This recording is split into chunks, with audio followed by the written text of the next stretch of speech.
Assalamualaikum warahmatullahi wabarakatuh. Selamat pagi anak-anakku kelas 7. Semoga kalian di masa pandemi ini tetap dilindungi oleh Allah dari segala penyakit dan kalian tetap sehat, tetap semangat di dalam mengikuti pelajaran jarak jauh ini. Oke anak-anakku sekalian, kemarin kalian sudah beberapa kali diterangkan Pak Ali tentang penggunaan kebahasaan di dalam teks deskripsi. Karena Pak Ali pernah berjanji bahwa kebahasaan yang paling terakhir akan disampaikan pada video berikutnya.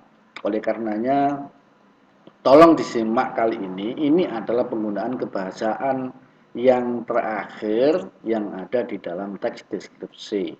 Setelah selesai semua, baru kita melaksanakan ulangan harian tentang teks deskripsi. Oleh karena itu, tolong kalian perhatikan dan ada nanti beberapa hal yang perlu dicatat sebagai modal kalian untuk mengikuti ulangan harian atau penilaian harian. Anak-anakku, kebahasaan selanjutnya adalah penggunaan huruf kapital dan tanda baca koma pada teks deskripsi. Ada dua, huruf kapital, huruf besar, dan tanda koma atau tanda baca koma, karena tanda baca itu banyak. Tanda baca koma, tanda baca titik, tanda baca kutip, tanda baca tanya, tanda baca seru, dan lain-lain. Nah, ini mari kita amati penggunaan beberapa contoh sekaligus alasannya. Pantai ini berlokasi di Desa Suwuk, Kecamatan Puring, Kabupaten Kebumen, Jawa Tengah. Ini ada koma, ada koma, ada koma. Benar atau salah? Dikatakan salah karena penggunaan huruf kapital ada yang salah pada kata desa. Ini di desa, ini salah, huruf kecil. Dan kabupaten, salah, ini kabupaten. Seharusnya kapital karena diikuti oleh nama. Diikuti oleh nama Suwuk. Nama desanya adalah Suwuk, maka desa seharusnya menggunakan huruf kapital D. Desa Suwuk, D-nya besar. Kabupaten juga demikian, karena diikuti nama kabupaten yaitu Kebumen, maka kabupaten K-nya harus juga besar. Nah, kalau ditulis dengan benar, pantai ini berlokasi di Desa Suwuk, D-nya besar, Kecamatan Puring, K-nya besar, Kabupaten Kebumen, K-nya juga besar. Nah, kalau tidak diikuti oleh Suwuk, tidak diikuti oleh Puring, tidak diikuti oleh Kebumen, maka desa, kecamatan, dan kabupaten itu ditulis menggunakan huruf kecil karena tidak diikuti oleh namanya. Nah, selanjutnya, penggunaan tanda baca koma sudah tepat.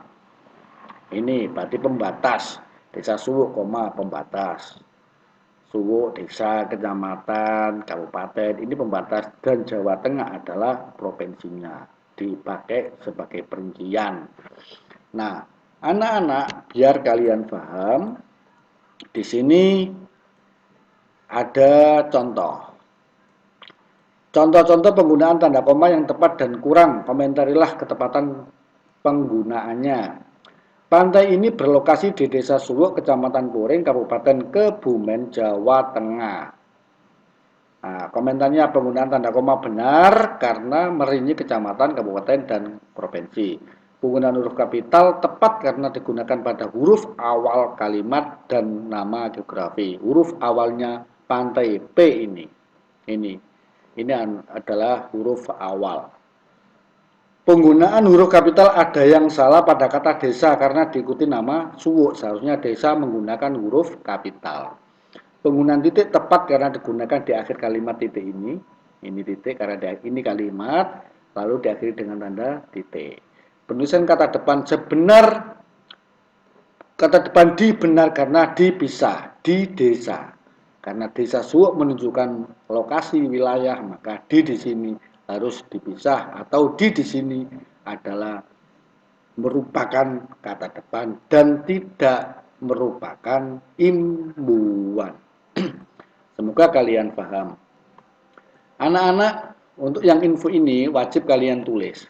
Makanya saya slide agak sedikit lama sehingga kalian bisa menulis info ini. Info ini adalah kesimpulan atau rangkuman dari pembelajaran jarak jauh yang pernah kita ikuti. Penggunaan huruf kapital, tanda koma, tanda titik pada teks. Di sini sudah dijelaskan dan wajib kalian tulis, ya. Terus kemudian di sini juga ditulis, dilihat semuanya. Ini tulis. Nah, ini penulisan di sebagai kata depan dipisah, penulisan di sebagai awalan dirangkai, ya.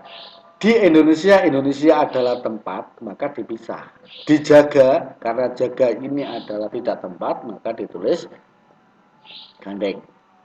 Di kota, kota adalah tempat, maka dipisah. Dipukul, pukul adalah tidak tempat, maka ditulis gandeng. Yang ditulis gabung atau gandeng itu dinamakan di sebagai awalan, yang ditulis pisah itu disebut di sebagai kata depan. Ini anak-anak di sini ada mencermati penulisan kata depan.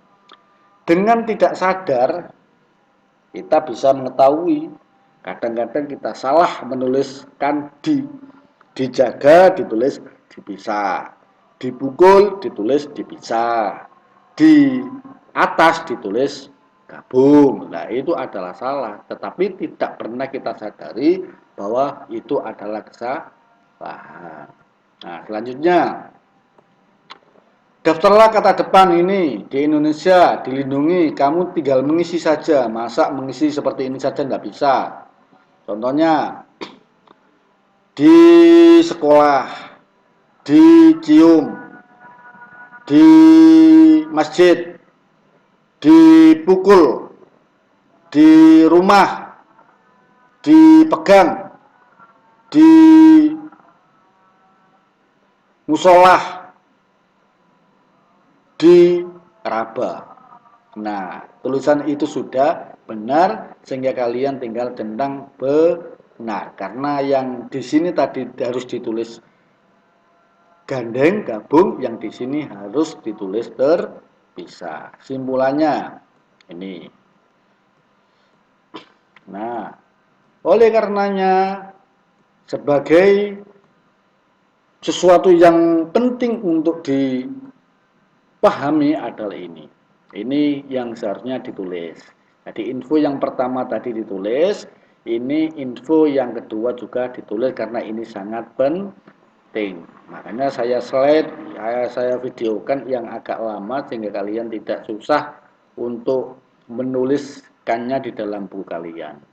Tulisan kalian besok kalau ada PTM pertemuan tatap muka, pasti Pak Ali akan lihat satu persatu bukunya. Apakah kalian sudah menulis ataukah belum menulis. Yang tidak menulis bagaimana Pak? Yang tidak menulis harus menulis 10 halaman. Sekali lagi, yang tidak menulis harus menulis 10 halaman biar jauh lebih paham. Ini catatan. Ananda boleh melanjutkan ke aktivitas berikutnya dengan catatan Ananda sudah menyelesaikan atau menjawab pertanyaan pada aktivitas sebelumnya. Oke, ayo tetap semangat, ini catatannya. Jadi anak-anak kalian tadi sudah mencatat yang info yang paling atas dan yang info yang saat ini, yang di video ini. Nah, kedua info itu adalah hal yang penting, oleh karenanya Pak Ali minta tolong pada kalian, kalian catat di buku kalian dan tidak usah dikirim ke WA Pak Ali, itu nanti Pak Ali akan cek satu persatu ketika pembelajaran tatap muka atau PTM. Insya Allah sebentar lagi ada simulasi pembelajaran tatap muka. Kita lanjutkan. Nah, ini mengalami error, semoga tidak jauh errornya. Nah, ini perlatihan. Setelah belajar terpandu mentelaah struktur dan unsur kebahasaan teks, berikut Ananda akan berlatih untuk pelatihan ini. Silakan Ananda baca dengan cermat lalu jawablah pertanyaan. Mari kita jawab pertanyaannya di sini. Ini harus dibaca dulu. Jelaskan struktur teks deskripsi. Kemarin kalian sudah tahu, ya. Teks deskripsi itu ada berapa? Kalian sudah tahu pembahasannya di sini. Tulislah 2 contoh kalimat perincian. Nah, kalian bisa mencontoh yang awal tadi. Tuliskan 2 kalimat yang menggunakan serapan panca indera, gampang. Dan tuliskan 2 penggunaan kata dengan kata dasar KPTS juga gampang.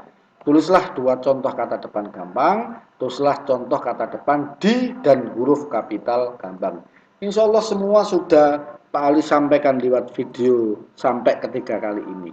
Semoga kalian sangat memahami. Hanya satu saja yang belum, yaitu kalimat bermajas. Karena kalimat bermajas ini banyak penjelasannya, Pak Ali akan jelaskan pada pertemuan tatap muka besok. Oke, terima kasih. Hal ini yang perlu Pak Ali sampaikan. Semoga kalian tetap memahami. Ingat, sebelum kalian membuka video ini, kalian sholat duha dulu, membaca surat pendek, dan kirim screenshot sholat duha dan audio baca surat pendek, lalu kirim ke WA Pak Ali yang baru.